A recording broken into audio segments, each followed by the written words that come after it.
Genesis 21. Now the Lord was gracious to Sarah, as he had said. And the Lord did for Sarah what he had promised.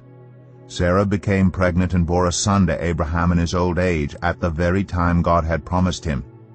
Abraham gave the name Isaac to the son Sarah bore him. When his son Isaac was 8 days old, Abraham circumcised him as God commanded him. Abraham was 100 years old when his son Isaac was born to him. Sarah said, God has brought me laughter, and everyone who hears about this will laugh with me. And she added, Who would have said to Abraham that Sarah would nurse children? Yet I have borne him a son in his old age. The child grew and was weaned. And on the day Isaac was weaned, Abraham held a great feast. But Sarah saw that the son whom Hagar the Egyptian had borne to Abraham was mocking, and she said to Abraham, Get rid of that slave woman and her son, for that woman's son will never share in the inheritance with my son Isaac.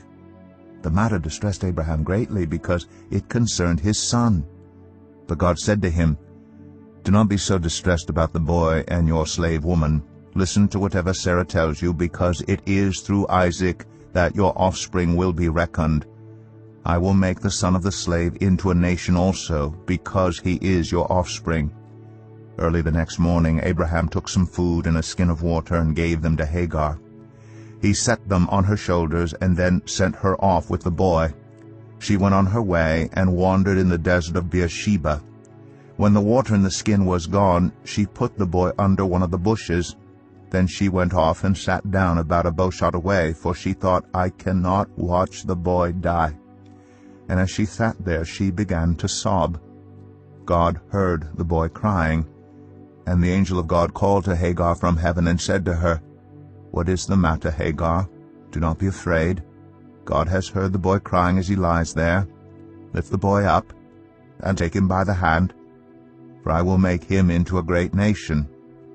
Then God opened her eyes, and she saw a well of water. So she went and filled the skin with water and gave the boy a drink. God was with the boy as he grew up. He lived in the desert and became an archer. While he was living in the desert of Paran, his mother got a wife for him from Egypt.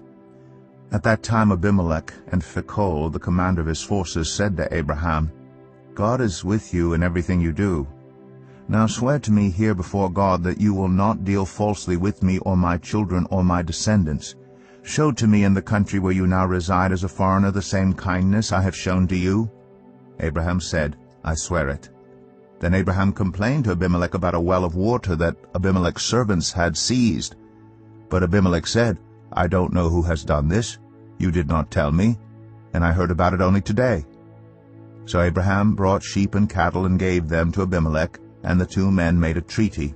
Abraham set apart 7 ewe lambs from the flock. And Abimelech asked Abraham, What is the meaning of these 7 ewe lambs you have set apart by themselves? He replied, Accept these 7 lambs from my hand as a witness that I dug this well.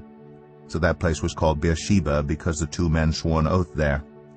After the treaty had been made at Beersheba, Abimelech and Phicol, the commander of his forces, returned to the land of the Philistines.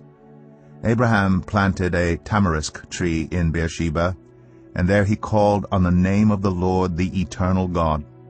And Abraham stayed in the land of the Philistines for a long time.